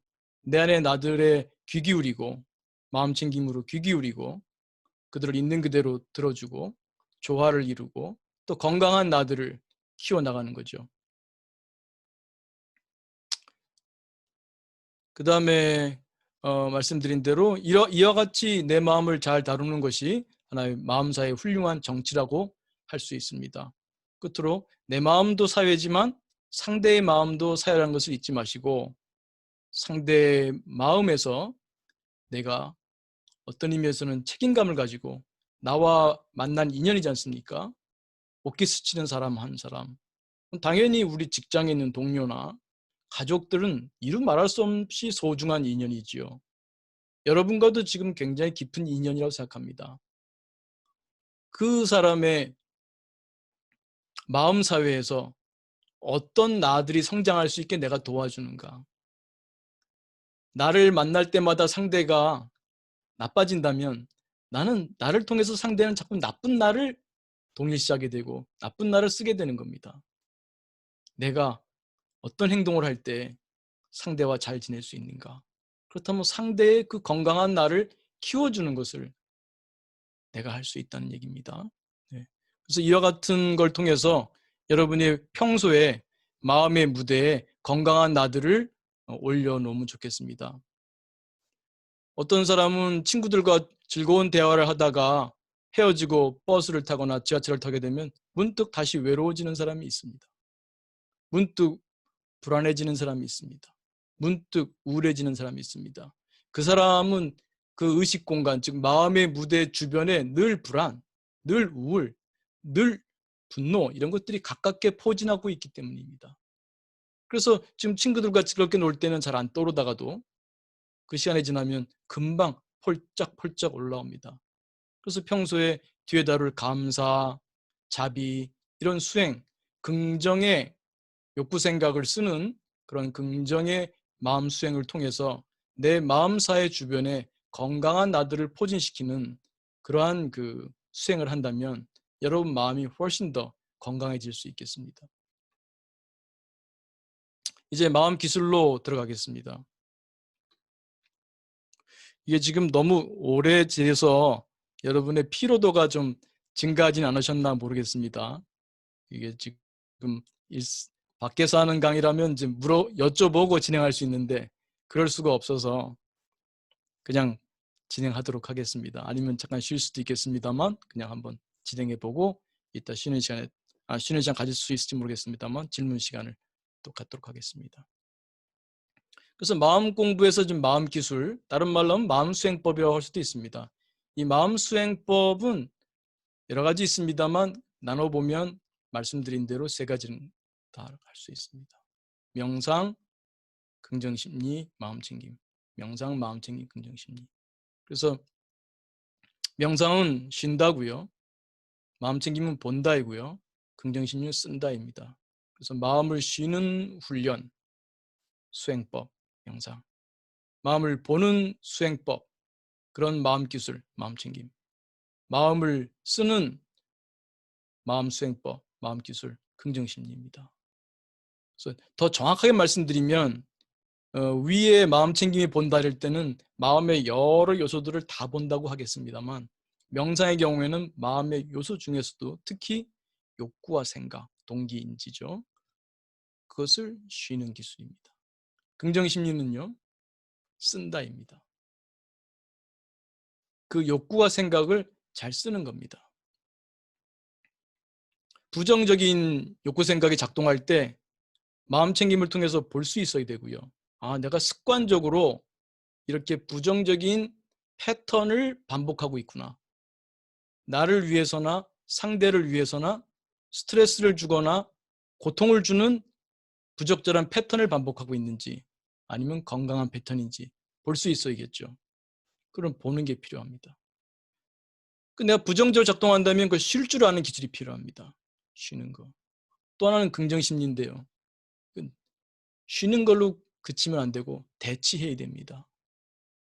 그 명상이 좀 어려운 분들도 있어요. 명상이 어려운 분들은 일단 한번 다 배우신 다음에 긍정심리를 더 초점 둬도 괜찮습니다. 그러다가 보면 차차 명상도 쉬워질 수가 있어요. 그런 분들은 좀 채우는 게 더 쉬운 거예요. 이게 긍정심리는 바꿔치는 거예요. 아까 말씀드린 대로 정보 처리 용량이 작기 때문에 이게 우리가 공정한 정보 처리를 못하는 부정적인 측면도 있습니다만 원죄와 같은 측면이 있습니다만 복음과 같은 뉴스도 있는데 그건 뭐냐면 작기 때문에 우리가 다룰 수가 있다. 매니지할 수 있다는 겁니다. 그래서 부정적인 것을 긍정적으로 이렇게 대체하는 거예요. 긍정적인 게 들어오면 부정적인 게 있기 힘들어요. 왜? 작업 기억이 우리의 의식 공간이 작기 때문입니다. 마음의 무대는 크지 않기 때문입니다. 그래서 명상이 잘 안 되는 분들이 있다면 긍정심리로 하는 것도 좋습니다. 그러나 명상 마음 챙김의 기초를 닦아 놓으시면 훨씬 수월하지요. 근데 몇몇 분들은 그런 면에서는 또 이 긍정심리 하나만으로 또 잘 되는 경우도 있고요. 그 순서는 좀 바뀔 수도 있습니다. 그러나 처음 배우실 때는 명상을 먼저 배우시고요. 쉬는 기술을 배웁니다. 특히 뭐 평소에 스트레스가 많지 않은 분들은 잘 못 느끼시는데요. 평소에 내가 너무 생각이 많다. 평소에 두통을 달고 산다 할 정도로요. 그런 분들의 경우에는 명상을 좀 배우잖아요. 머리가 정말 맑아지는 경험을 금방 합니다. 그러니까 그런 분들한테는 효과가 더 빨리 나타난다고 할 수 있어요. 그래서 쉬는 훈련, 그 쉬는 훈련 중요합니다. 마음 챙김은 내 마음을 보는 거죠. 내 마음을 본다고 할 때는 그 내 마음을 봄으로써 단순히 알게 된다. 아, 내가 또 부정적인 그런 패턴을 굴리고 있구나를 알게 되는 것도 중요합니다. 근데 그에 못지않게 중요한 건 뭐냐면 마음 챙김은 그렇게 내 마음이 어떻게 작동하는지를 알아차리는 것뿐만 아니라 그걸 떨어져 보는 거예요. 떨어져 봄. 떨어져 봄이 중요합니다. 마음사회 관점으로 보면 마음 챙김을 자꾸 훈련하게 되면 내 마음 안에 공평한, 공정한 주시자 하나가 양성됩니다. 내 마음을 있는 그대로 보는 나가 하나 양성됩니다. 그래서 내가 불안할 때도 한편으로는 불안을 느끼면서도 마음 챙김을 하게 되면 나는 일부 내가 주의가 마음 챙김을 쓸 수 있을 때 일부 나는 그 불안한 나를 보는 나가 되는 겁니다. 그렇게 보자면 마음 챙김은 익숙한 것에서 좀 낯설어지고 낯선 것에서 익숙해진다는 말을 쓸 수도 있습니다. 불안에 익숙해요. 왜? 그것과 너무 동일시가 많이 되어 있어요. 떨어져 봅니다. 단지 아는 걸로 끝나는 게 아니에요. 떨어져 보는 힘이 증가하게 되면 지켜봅니다. 동일시가 조금 바뀌는 거예요. 불안한 나, 바라보는 나. 이 바라보는 나를 양성하는 겁니다. 그래서 여러분들이 마음사의 이론을 잘 숙지하시게 되면 이 명상, 마음 챙김, 긍정 심리의 관계도 더 잘 이해할 수 있고 수행할 때도 도움이 됩니다. 그래서 명상, 욕구 생각을 쉰다. 근데 어떻게 쉬느냐? 쉽지 않아요. 아까 우리 하얀 북극곰 효과 말씀드렸지만 욕구 생각은 안 하려고 하면은 더 많이 떠오르게 됩니다. 그래서 하지 않으려고 하면은 오히려 실패하게 됩니다. 그럼 어떻게 하느냐? 이게 정보 처리 용량 제한성이라는 것을 이용하는 거예요. 방금 말씀드린 대로 이게 원죄와도 같지만 복음해 줄 수가 있는 거예요. 작기 때문에 매니저할 수가 있는데 욕구 생각이 아닌 것으로 채워주는 거죠. 욕구 생각이 아닌 것에 주의를 보내는 것입니다. 생각 안 하려고, 욕구 생각 안 하려고 애쓰는 것이 아니라 그러면 더 커집니다. 주의를 슬쩍 감각으로 보내요. 그래서 명상은 다른 말로는 감각과 친해진다라고 할 수 있습니다. 감각과 친해진다.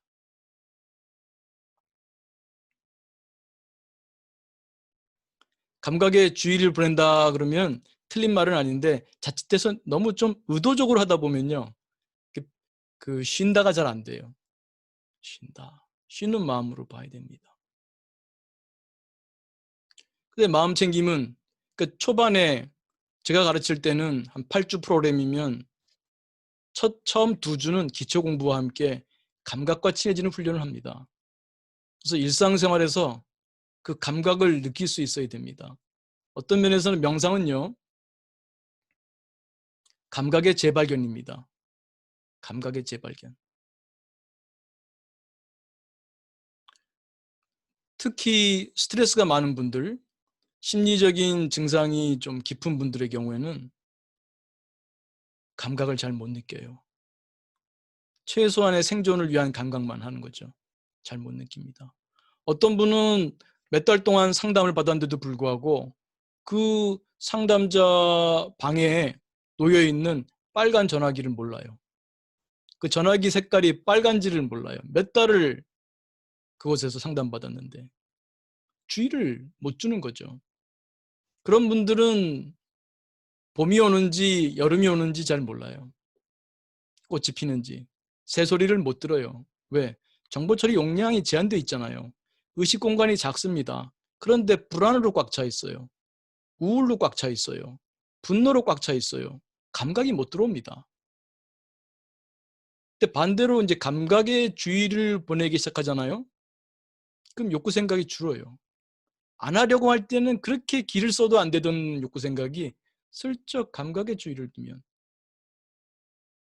욕구 생각이 내려놓게 됩니다. 그래서 명상은 꼭 다리 틀고 앉아서 호흡에 집중하는 것만이 명상이 아닙니다. 일상생활에서 많은 명상이 있습니다. 여기 보면은 제가 명상은 옛날 말로는 집법이라고 부릅니다. 크게 나누면은 멈출 지자입니다. 멈출 지자인데 크게 나누면은 집중형 명상이 있고요, 개방형 명상이 있습니다. 여기 집중형은 이제 영어로 하면은 줌인, 카메라가 줌인 할 때 꽃을 본다 하면 꽃의 안에 그 수술, 뭐 암술, 뭐 그것만 딱 포커스 들 수 있죠. 또 개방형 명상은 뭐냐면 줌아웃 한 겁니다. 개방형. 그러니까 뭐 꽃, 뭐 그 주변의 꽃, 옆에 시냇물, 나무, 저기 전체 광경, 하늘, 여기까지 다 들어오는 겁니다. 근데 요점은 같아요. 욕구 생각을 쉰다는 거죠. 어떻게 쉬어요? 감각의 주의를 보냅니다. 그래서 집중형이든 개방형이든 줌인 하든 줌아웃 하든 기본적으로는 감각으로 의식 공간을 채우는 겁니다. 그래서 집중형 명상은 점 하나만 바라보는 것도 집중형 명상이고 호흡에만 집중하는 것도 그렇죠. 그러니까 이게 집중형, 개방형은 딱 물을 쓰듯이 갈라지는 게 아니라 연속선상에 있어요. 좀 더 개방형, 좀 더 집중형이 있죠. 예를 들면 걷기 명상도 그래요. 걷기 명상을 할 때도 발바닥에만 쥐를 보낼 수가 있어요. 그러면 훨씬 집중형 명상이죠. 우리 의식 공간을 발바닥에서 느껴지는 감각만으로 채우는 거예요. 훨씬 줌인 하는 거죠. 그렇지 않고 사실 이런 집중형 걷기 명상은 도심에서는 좀 위험하지요. 신호등도 있고 차도 다니고 요즘은 또 배달이 늘어나서 오토바이도 많습니다. 주변을 잘 사주 경계해야 됩니다. 그래서 그럴 때는 이제 그 집중형 걷기 명상을 추천하지 않습니다. 뭐 공원같이 한적한 데는 괜찮습니다만 일상생활에서 걸을 때는 이제 개방형 명상, 주의를 여는 거죠. 발바닥, 다리, 또 길에서 볼 수 있는 시각적인 것, 또 주변에서 들리는 소리, 뭐 찻소리, 사람 소리, 뭐 이런 여러 가지 소리들, 또 공기에서 느껴지는 또 냄새일 수도 있어요. 어디 지나갈 때 나는 냄새, 또 공기의 텁텁함, 상쾌함 등을 느낄 수도 있습니다.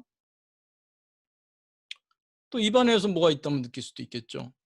또 걸어가면서 뺨에서 느껴지는 바람, 그런 것들, 피부에서 느껴지는 그런 바람을 느낄 수도 있습니다. 이런 오감을 다 동원해서 지금 여기에서 경험할 수 있는 것을 경험하는 거죠. 그러니까 명상은 보세요. 앞에서 우리가 그 생각병 얘기했지 않습니까? 우리가 특히 부정 편향성이 있고 지휘 편향이 있고 이런 것으로 이렇게 부정적인 정보 처리를 하기 쉬운 거거든요.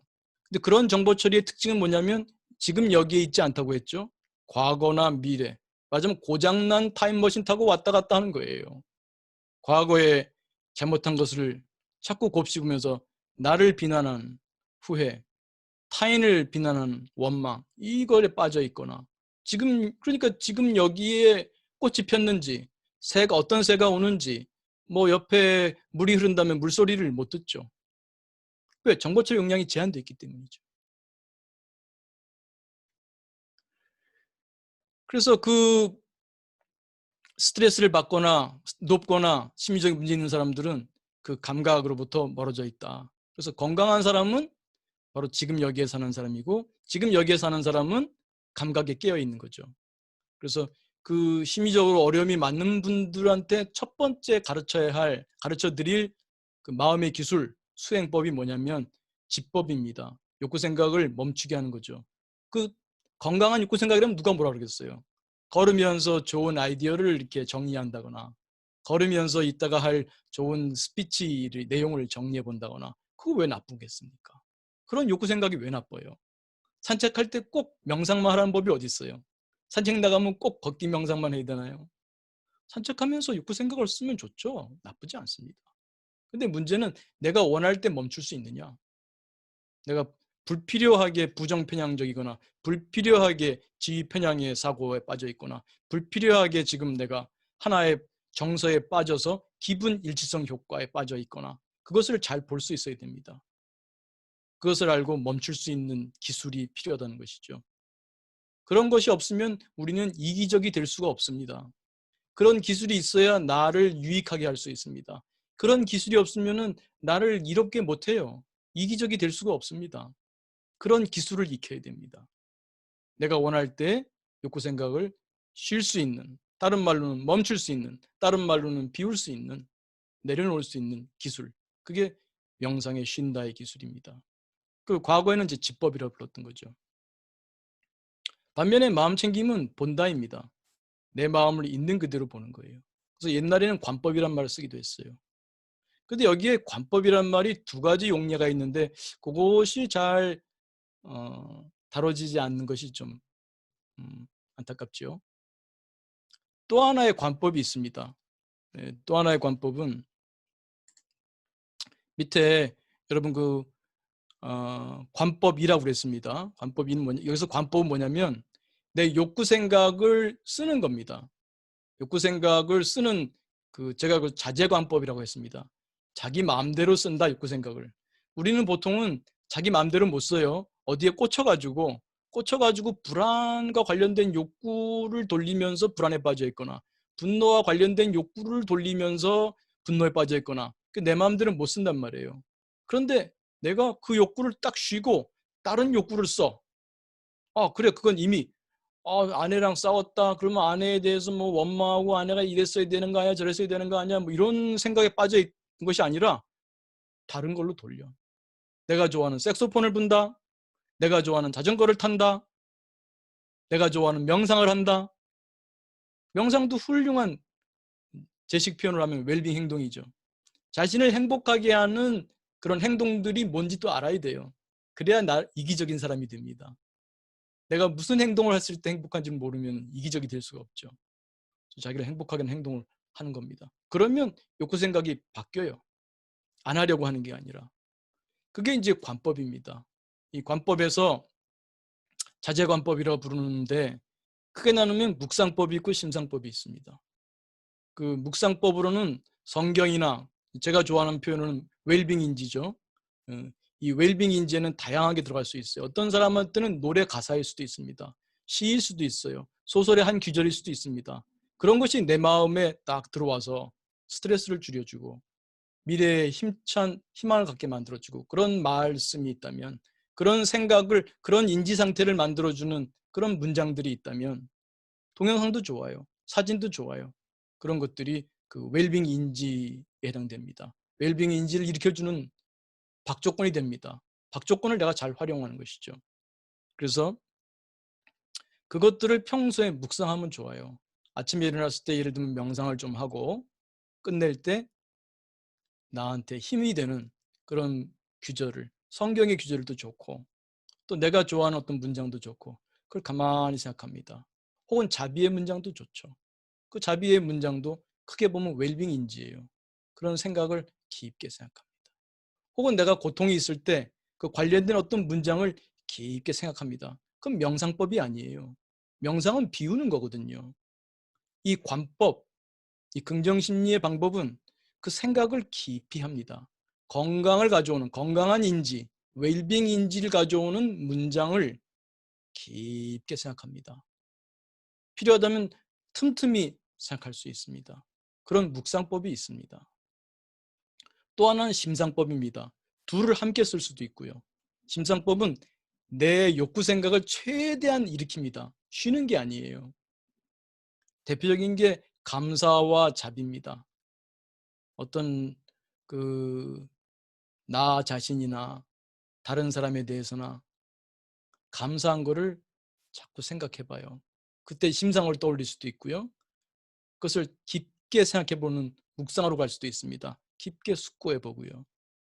또 인연의 소중함을 깊게 생각할 수도 있습니다. 내 가족과의 인연, 내 직장 동료들과의 인연, 거의 뭐 80억 가까운 인류가 좀 살고 있는데 그 많은 사람 중에 대한민국 사람으로 태어나서 또 그 많은 대한민국 사람 중에 나와 인연을 맺고 사는가. 가만히 숙고합니다. 비우는 게 아닙니다. 이때는 깊게 생각합니다. 그러면 어떤 말할 수 없는 어떤 그 사람에 대한 정말 선한 마음이 생깁니다. 감사한 마음도 생깁니다. 그들에게 그런 마음을 보내고 싶어집니다. 그럼 일단 나한테 이렇게 힘든 가운데서도 일을 하고 가장으로서 또 역할을 한다거나 또 학생으로서 또 자기 역할을 다한다거나 그런 모습을 보면서 자신에게 자기 자비를 보내주고 또 주변 사람에게 타인 자비를 보내주고 그때 그 밝게 웃는 심상을 떠올릴 수도 있습니다. 그런 심상을 떠올리는 게 도움이 돼요. 또 혹은 여러분이 굉장히 불안할 때 뭐 호흡 명상도 안 된다 그러면요. 좋아하는 옛날 기억도 좋고 상상도 좋습니다. 아, 옛날 와이키키 해변 가봤지. 아, 그때 참 좋았다. 그럼 눈을 감고 가만히 그때를 생각해 보세요. 거의 와이키키 바다가 보이고 파도 소리가 들리고 갈매기 소리가 들릴 정도로 심상에 집중하는 겁니다. 그건 채우는 방법이에요. 그것도 훌륭한 수행법입니다. 심상법이죠. 이 코로나 시기에 여행이 취미인 분들은 참 갑갑하시죠. 그런데 우리 심리적으로는요. 앉아서 여행할 수 있습니다. 무엇으로요? 심상법. 심상법 훌륭한 마음의 운용법입니다. 마음 수행법입니다. 훈련할수록 잘 됩니다. 밖에 못 나가잖아요. 깝깝하잖아요. 가만히 앉으세요. 그리고 가고 싶은 곳을 가만히 그려보세요. 여러분의 그 동기와 인지를, 여러분의 인지 능력을 최대한 활용해 보세요. 그래서 마치 그곳에 있는 것처럼. 좀 심상이 좀 어려운 분들은 요즘 유튜브에 보게 되면 좋은 자연 풍광에 대한 것들도 많습니다. 그 자연 풍광 유튜브를 틀어놓고 가만히 보시다 보면요. 심리적으로는 이미 그 속에 있는 겁니다. 몸이 비록 못 가더라도 여러분이 이러는 코로나 시대에 심상법을 통해서도 여러분 마음을 다스릴 수가 있습니다. 그래서 여러분 마음이 그 심상을 통해서 마음 여행을 하고 오시면 굉장히 마음이 편안합니다. 막 갑갑하던 마음, 나갈 수도 없고 그 마음이 어디론가 사라집니다. 왜? 정보처리 용량이 제한되어 있어요. 우리 마음의 무대는 작습니다. 그 순간을 다른 긍정적으로 대체해버리게 되면 걔는 어디 간지 모르게 사라지게 됩니다. 그래서 그런 방법이 긍정심리의 방법입니다. 물론 긍정심리에는 욕구 생각만 쓰는 게 아니라 행법, 지관행이죠. 행법. 감사했으면 감사만 느끼는 게 아니라 감사한 거에 대해서 감사를 실현하는, 표현하는 적극적인 행, 자비를 마음으로만 보내는 게 아니라 정말 친절한 행위를 하는 것, 이렇게 행법으로 이어지게 되죠. 그래서 이와 같이 관법이라고 하는 것이 그 두 가지 용례가 있다는 것을 잘 알아두시면 이게 이때의 관법은 마음 챙김의 관법이구나. 이때의 관법은 자제 관법이구나. 제가 이름을 붙였어요. 그래서 그 여실관법, 그 다음에 관법 2, 자제관법 이렇게 구분하시면 됩니다. 이 자제관법의 대표적인 게 이제 전통적으로는 이제 자비관도 전통적인 관법 2의 자제관법이고요. 혹은 백골관, 백골관도 옛날에 그 젊은 그 스님들이 그 도닦기 힘들잖아요. 그래서 그 육신을 좀 부정적으로 보도록 그렇게 훈련시켰는데 아주 뭐 그 시체가 썩는 그 과정 하나하나를 보는 거죠. 실감나게. 일종의 심상법이에요. 근데 그 저 백골관이라고도 하는데 부정관, 백골관. 그게 너무 또 백골관이 부정적으로 쓰여서 자살자들이 속출했다고 해요. 그래서 부처님이 그 방법을 이제 그만두시고 이제 호흡법으로 또 가르치셨다. 그런 문헌이 나옵니다. 그래서 그 당시에 썼던 그 관법이 다 이런 심상법의 관법이고 마음 챙김의 관법도 관법이라고 불러요. 그러니까 혼동되죠. 그래서 마음 챙김은 관법 1, 여실관법. 긍정 여러 백골관, 자비관 이런 것들은 그 긍정심리로서 자제관법, 관법이 자제관법 이렇게 이해해 주시면 되겠습니다. 그래서 여러분들이 그 명상을 할 때에 먼저 감각과 친해지는 것부터 한다. 그래서 제가 추천하는 거로는요. 주변의 감각을 느껴보는 것도 좋습니다. 지금 여러분이 어느 곳에 있는지 모르겠습니다만 여러분 방에 있다면 여러분 방을 한번 이렇게 둘러보십시오. 그 색깔이 얼마나 많은 색깔들이 있나요? 빨강이 얼마나 많이 있습니까, 여러분 방에? 주황색은 얼마나 많이 있나요?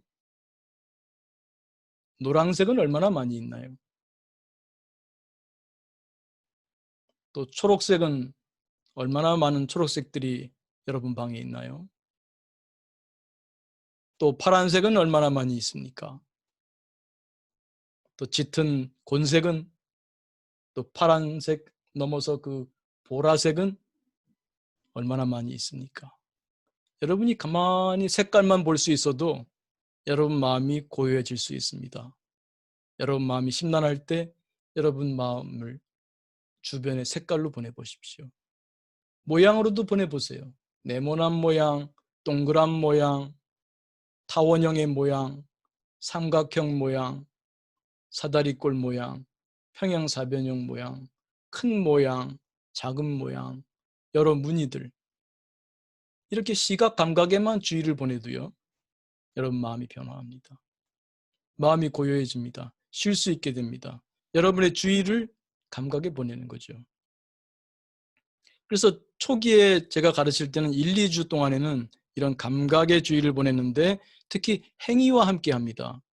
여러분이 행위를 할 때 주로 하는 행위들이 익숙한 행위이기 때문에 익숙한 행위를 할 때는 우리 주의가 많이 필요하지 않아요. 그래서 잉여주의가 생깁니다. 그 잉여주의가 주로 뭐 좋은 데 쓰이면 좋은데 그 과거를 후회하거나 원망하고 미래를 걱정하는 데 쓰이는 경우가 많습니다. 그래서 지금 여기로 돌아오는 거죠. 이 감각 명상을 통해서 지금 여기로 욕구 생각을 쉬고 지금 여기로. 지금 여기는 뭡니까? 감각입니다. 지금 여기에 감각으로 돌아오는 것입니다. 그리고 그 다음에 몸의 감각에 초점을 둡니다. 이렇게 외부 감각으로부터 해서 몸의 감각. 몸을 가만히 느껴보는 겁니다. 여러분 예를 들면 지금 발을 느껴볼 수도 있어요. 조금 아까까지는 안 느꼈겠지만 지금 발을 의식해 보면 주의가 글로 가지요. 네, 발을 느끼고 손을 느낄 수도 있죠. 어깨를 느낄 수도 있습니다. 보통 체계적으로 머리끝에서부터 발끝까지 체계적으로 보기도 합니다. 그런 것을 보디 스캔이라고도 하죠. 그러나 반드시 그렇게 안 해도 됩니다. 평소에도 가만히 어느 한 부분을 얼굴만 바라봐도 좋습니다. 어깨만 바라봐도 좋습니다. 가만히 내 몸에 주의를 보냄으로써 내 몸의 감각으로 내 의식 공간을 채워주시게 되면 여러분의 욕구 생각은 내려가게 됩니다. 의식의 무대를 내려가게 됩니다. 쉰다가 되는 것이죠. 또 하나는 쓴다입니다. 여러분이 평소에 어떤 행동에서 행복을 느끼는지 웰빙 행동을 쭉 목록을 만들어 보시고 그 진짜 나를 행복하게 해주는 것을 실천하시고 그 나를 행복하게 해주는 행동 너머에 있는 욕구, 동기는 무엇인가를 잘 파악해 보시면 여러분 자신을 이해하는 데 도움이 됩니다. 그래서 여러분 자신을 이해하는 데 도움받게 되면 그러면 여러분이 진정으로 이기적으로 될 수 있습니다. 무엇이 나를 행복하게 하는 줄을 아니까요. 여러분이 부적절하게 이렇게 제한된 시간, 제한된 주의 자원을 쓰고 있지 않은지 돌아보시기 바랍니다. 그래서 긍정심리의 여러 가지 것들 중에서도 특히 좋아하는 행동, 웰빙 행동의 실천, 또 자신에게 용기를 주고 힘을 주는 말씀들에 대한 묵상, 또 자기 자신에 대해서 주변 사람에 대해서 감사하고 자비를 보내는 것, 이런 것들이 중요합니다. 특히 인간은 그 관계의 동기가 인간에게 매우 소중한 동기입니다. 그것이 충족된 사람이 물질적 욕구가 충족된 사람보다 훨씬 더 삶의 만족도가 높습니다. 우리를 행복하게 해주는 욕구는요, 물질 욕구보다도 관계의 욕구입니다. 관계 욕구를 살리는 훌륭한 방법은 감사, 자비 등입니다. 그래서 이렇게 마음을 먹고 이렇게 자리 잡고 앉아서 그 감사나 자비의 문구를 반복하는 자비 기원을 할 수도 있지만 일상생활에서 시도 때도 없이 자비 감사를 하시기 바랍니다. 이거 여기서 강의 끝나고도 자기를 칭찬해 주세요. 아, 수고했다. 자기 이름 부르면서 아무개 수고했다. 이 2시간 동안 이렇게 꼬박 앉아가지고 공부한다고. 아, 수고했다. 저도 그렇게 얘기해 줄 거예요. 저 자신한테. 지금 제 방이 좀 덥습니다. 왜냐하면 밖에 지나가는 사람들 소리가 안 들리게 하기 위해서 창문을 다 닫고 있거든요. 물론 제 방에 에어컨은 없습니다. 그럼에도 불구하고 여러분한테 번듯하게 강의하기 위해서 바지도 다 제대로 신사 바지 입고 이렇게 앉아서 강의를 하고 있습니다. 저 칭찬해 줄 겁니다. 아, 김종호 수고했다. 애썼다. 그것도 바로 일상생활에서 할 수 있는 그런 감사자비입니다. 나에게 친절한 것이죠. 나에게 감사하는 것도 나의 친절이죠. 꼭 공식적으로 앉아서 해야만이 자비 수행이 되는 것은 아닙니다. 그 자비의 셀프 토크, 이 자비의 셀프 토크로 마음을 자꾸 채워주십시오. 그러면 자비로운 나가 자랍니다. 웰빙 인지를 통해서 지혜로운 나가 자랍니다. 내 마음사회에 지혜롭고 자비로운 나가 성장할 수 있도록 도와주는 겁니다. 부디 자비로운 나, 지혜로운 나를 자꾸 연습하십시오. 특히 부정의 셀프 토크가 많은 분들한테 권장합니다. 명상도 안 된다. 그냥 명상하려고 앉으면 너무 잡생각이, 불안한 생각이, 걱정되는 생각이, 분노의 생각이, 원망의 생각이, 후회의 생각이, 난 도대체 명상 안 맞는다. 그런 분들이라고 할지라도 가만히 감사, 자비의 문구를 셀프 토크로 자꾸 반복하십시오. 낙숫물이 그 대도를 뚫습니다. 꾸준히 긍정의 셀프 토크를 하십시오. 감사, 자비의 셀프 토크를 하면 정보 처리 용량이 작기 때문에 이게 복음이라니까요. 작기 때문에 문제도 있지만 작기 때문에 내가 매니지할 수가 있어요. 자꾸 긍정의 셀프 토크, 감사, 자비의 셀프 토크를 그냥 심심하면 자꾸 하세요. 틈나는 대로 자기 칭찬해주고 고맙다 그러고.